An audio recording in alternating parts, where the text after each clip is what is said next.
Hello students, welcome to Express Study. आज हम करेंगे चैप्टर नंबर 5। चैप्टर का नाम क्या है आपके पास? एपी की फुल फॉर्म क्या है आपके पास? Arithmetic progression. जैसे ही नाम से क्लियर है, अर्थमेटिक प्रोग्रेशन मतलब कि बढ़ता क्रम। प्रोग्रेस से ही क्या बना आपके पास? प्रोग्रेशन। हम स्टार्ट करते हैं। सबसे पहले हमें पता होना चाहिए एपी का मीन्स क्या है। An arithmetic progression is a sequence. क्या है ये? एक सीक्वेंस है इन विच टर्म इंक्रीज और decrease regularly by the same constant. क्या मीनिंग है इसका? इस वर्डिंग का क्या मीनिंग है? जो अर्थमेटिक प्रोग्रेशन है वो एक सीक्वेंस की फॉर्म में होना चाहिए। सबसे पहले हमें क्या पता होनी चाहिए? सीक्वेंस किस फॉर्म में होती है? सीक्वेंस सबसे पहले सीक्वेंस बता रही हूँ, उसके बाद AP. A sequence is an arrangement of number in a definite order. इसका मतलब क्या है? हमारे पास एक सीक्वेंस क्या है? एक अरेंजमेंट है किसका? नंबर्स का। वो किस ऑर्डर में होना चाहिए? Definite order.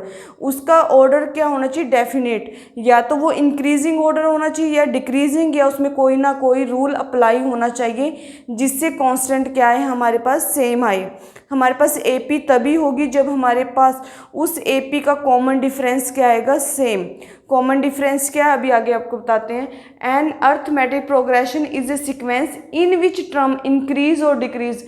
अर्थमेटिक प्रोग्रेशन के आपके पास एक सीक्वेंस है। सीक्वेंस पता लगी? सीक्वेंस क्या? एक डेफिनेट ऑर्डर होना चाहिए हमारे पास, चाहे वो असेंडिंग ऑर्डर हो, चाहे वो डिसेंडिंग ऑर्डर हो, चाहे उसमें कोई भी रूल अप्लाई होता हो, जैसे 2 4 6 8। ये क्या है? Increasing order. डिक्रीजिंग क्या होगा?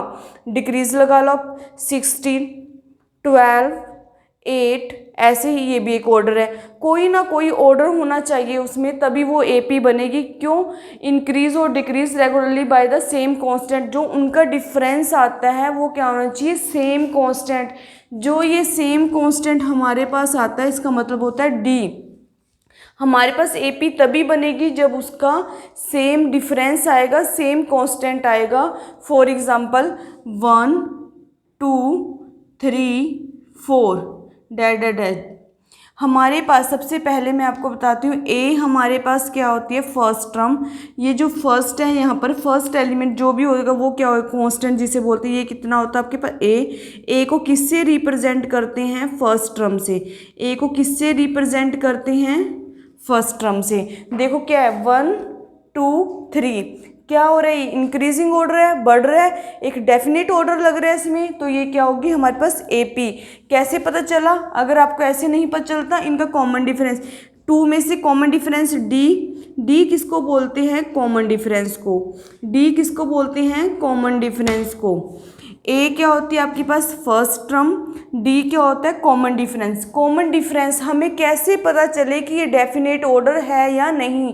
आपने लास्ट सेकंड टर्म में से फर्स्ट टर्म, थर्ड में से सेकंड, कहने का मतलब है अपने से पीछे वाली टर्म में से इसको सब्ट्रैक्ट करना है। जैसे 1 के पीछे क्या था? 2, 2 में से 1 को सब्ट्रैक्ट करिए, कितना आया? 1। 3 में से 2 के पीछे क्या था? 3, 3 में से 2 को सब्ट्रैक्ट करेंगे, कितना आएगा? 1। 4 में से 3 को करेंगे, कितना आएगा? 1। इनका कॉमन डिफरेंस क्या आ रहा है? सेम। इसको क्या, इस डिफरेंस को क्या बोलते हैं? Common difference. जो सबका सेम हो, कॉमन उसी को बोलते हैं जो सबके पास है सेम। सेम डिजिट 1 1 1, तो इनका कॉमन डिफरेंस सेम है। अगर कॉमन डिफरेंस सेम है तो ये क्या है हमारे पास? एपी। अगर इनका कॉमन डिफरेंस सेम नहीं है तो ये एपी नहीं है। दोबारा रिपीट करती हूँ। हमने कोई भी, जैसे आप ये सीक्वेंस ले लो, एक 2 4 6 8 डैश। ए को किससे रिप्रेजेंट करते हैं? First term. हमेशा फर्स्ट टर्म आपके पास यही होगी, फर्स्ट जो होगी। फर्स्ट टर्म को किससे करते हैं? ए से रिप्रेजेंट। कॉमन डिफरेंस को किससे करते हैं? डी से। कॉमन डिफरेंस कैसे निकालते हैं? पिछले वाली टर्म में से अगले वाली टर्म माइनस करिए। 4 - 2 कितना आया आपके पास? 2। 6 - 4 कितना आया आपके पास? 2। 8 - 6 कितना आया आपके पास? 2। इनका कॉमन डिफरेंस क्या है? सेम है। अगर इनका कॉमन डिफरेंस सेम है तो यह एपी है। अगर इनका कॉमन डिफरेंस सेम नहीं है तो it is not an AP.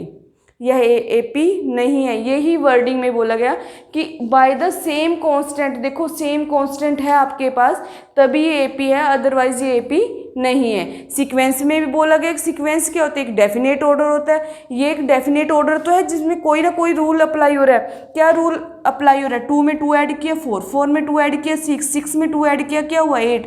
आगे सीरीज क्या बनाएंगे हम, 8 + 2 कितना हो जाएगा 10। ऐसे सीरीज बने, कोई ना कोई रूल अगर अप्लाई हो रहा है वो सीक्वेंस है।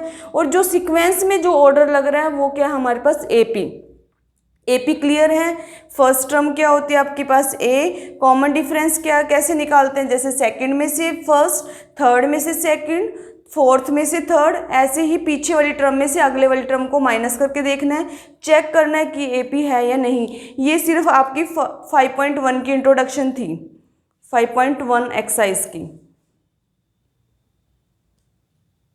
देखिए अब ये तो मैंने आपको एक एग्जाम्पल से बताया था कि ये ऐसे सीक्वेंस क्या है, एपी कैसे बनी।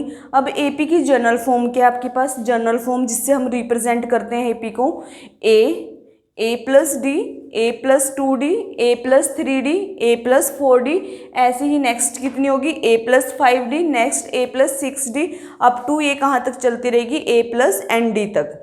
देखो ए का मतलब ये मैंने आपको बता दिया, ए का मतलब क्या होता है, फर्स्ट टर्म। आपको याद रखनी है जनरल फॉर्म। जनरल फॉर्म क्या है, दोबारा रिपीट करती हूँ, ए plus D, A plus 2d, A plus 3d, A plus 4d। ए के आपके पास फर्स्ट टर्म, डी के आपके पास कॉमन डिफरेंस, डी के आपके पास कॉमन डिफरेंस।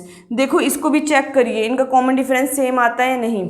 देखिए ए प्लस डी में से आप ए को माइनस करेंगे तो ए से एक डी आ गया आपके पास। नेक्स्ट ए प्लस 2d में से माइनस करिए, माइनस ए माइनस डी।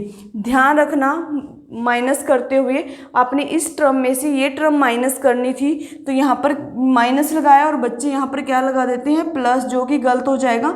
जब भी बाहर माइनस है तो अंदर के सारे साइन आपके चेंज होंगे।